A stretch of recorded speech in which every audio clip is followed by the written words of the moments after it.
ഈ രൂപത്തിൽ നിങ്ങൾ ശ്രദ്ധിക്കണം. ഈ കാണുന്ന ഫോട്ടോ ഏതാ?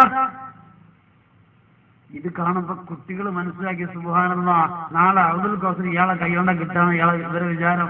കാരണം എന്താ?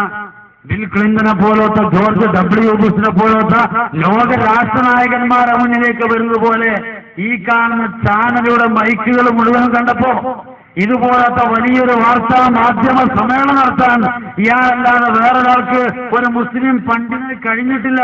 അതുകൊണ്ട് വേൾഡ് മുസ്ലിമിന്റെ നേതാവ് ഇയാളാണ് പരിചയപ്പെടുത്തുന്നത്. ഞാൻ ചോദിക്കട്ടെ, ആൺകുട്ടികളുണ്ടെങ്കിൽ ഇങ്ങനെ ഒരു പത്രസമ്മേളനം എവിടെ നടന്നു? നിങ്ങൾ തെളിയിക്കോ? ഇത് ഒപ്പിച്ചുണ്ടാക്കിയ ഫോട്ടാണത്, ഒപ്പിച്ചുണ്ടാക്കിയ ഫോട്ടോ. ഞാനിപ്പോ കാണിച്ചതാ, ധൈര്യമുള്ളവരൊക്കെ ഇങ്ങോട്ട് കയറി ഒന്നുള്ളൂ. ഇത് ഒപ്പിച്ചതാണ്. ഈ ബുക്ക് അള്ളാഹു ചില കുരുത്തക്കേടാണ് എങ്ങനെ തന്നെ ഉണ്ടാവുക. ഈ ഫോട്ടോ ഒപ്പിച്ചതാണ് എന്ന് ഇതേ ബുക്കിൽ നിന്ന് മനസ്സിലാവും.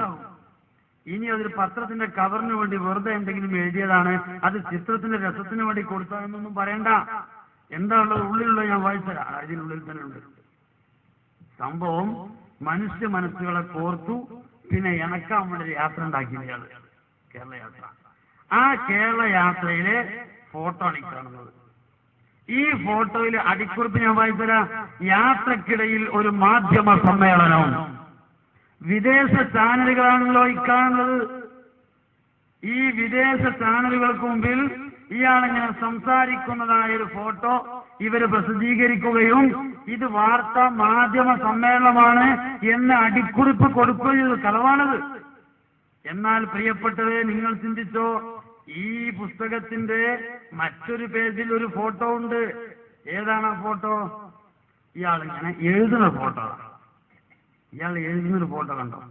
ഇതിന്റെ അടിയിൽ കൊടുത്തതല്ലോ, പേന കൊണ്ട് എഴുതാൻ പഠിപ്പിച്ച നാഥന്റെ നാമത്തിൽ യാത്രയിലെ വിശ്രമത്തിനിടയിൽ ഒരു നിമിഷം. ഇപ്പൊ ശേഖനം ഇങ്ങനെ എഴുതാണ് ഇവിടെ.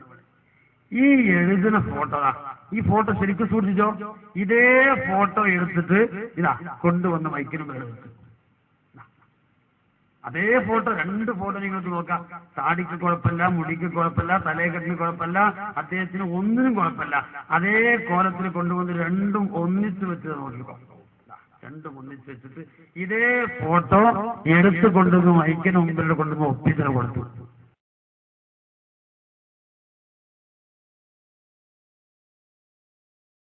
ഉസ്താദ് പുറത്താക്കിയ ഒരു ചങ്ങാതി, ആ ചങ്ങാതി പറയാണെന്ന് കാന്തപുരത്തിന്റെ മുന്നിൽ കുറെ മൈക്കിങ്ങനെ വെച്ചു കൊടുത്തിട്ട് കാന്തപുരം ജോർജ് ബുഷിനെ പോലെ, കോഫി അന്നാനെ പോലെ ആഗോള പ്രശസ്തനാണ് വരുത്തി തീർക്കാൻ വേണ്ടി അനുയായികൾ വെറുതെ ഇങ്ങനെ മൈക്ക് കൊണ്ടുപോയി വെച്ചു കൊടുക്കുകയാണ്. എന്നാ ഞാനൊന്ന് പറയട്ടെ,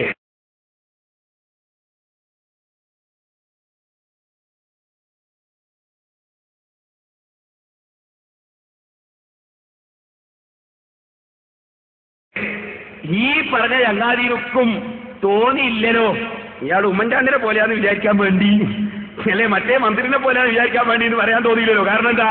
പറയുമ്പോ കൂട്ടി പറയാൻ നിങ്ങളെ നാവിലും അള്ള കൊണ്ടുവന്നത് കോഫി അന്നാനെയും ജോർജ് ബുഷിനെയാണ്. കാരണം അങ്ങനെ കൂട്ടി പറയാൻ പറ്റുന്ന ഒരു പണ്ഡിതൻ ഉണ്ടെങ്കിൽ അത് കാന്തപുരമേ ഉള്ളൂ. കാരണം അങ്ങനെ കൂട്ടി പറയാൻ പറ്റുന്ന ഒരു പണ്ഡിതൻ ഉണ്ടെങ്കിൽ അത് കാന്തപുരമേ ഉള്ളൂ. അത് എതിരാളിയെ കൊണ്ടും കൂടി അവർ അറിയിക്കുകയാണ്.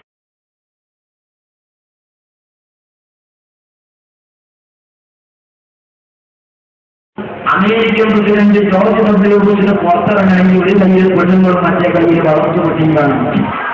കാരണം അങ്ങനെ കൂട്ടി പറയാൻ പറ്റുന്ന ഒരു പണ്ഡിതൻ ഉണ്ടെങ്കിൽ അത് കാന്തപുരമേ ഉള്ളൂ. അമേരിക്കൻ പ്രസിഡന്റ് ജോർജ് ഡബ്ല്യു ബുഷിന് പുറത്തിറങ്ങണമെങ്കിൽ ഒരു കയ്യിൽ പെണ്ണുങ്ങളും മറ്റേ കയ്യിൽ വളർത്തു കുട്ടിയാണ്. കാരണം അങ്ങനെ കൂട്ടി പറയാൻ പറ്റുന്ന ഒരു പണ്ഡിതൻ ഉണ്ടെങ്കിൽ അത് കാന്തപുരമേ ഉള്ളൂ.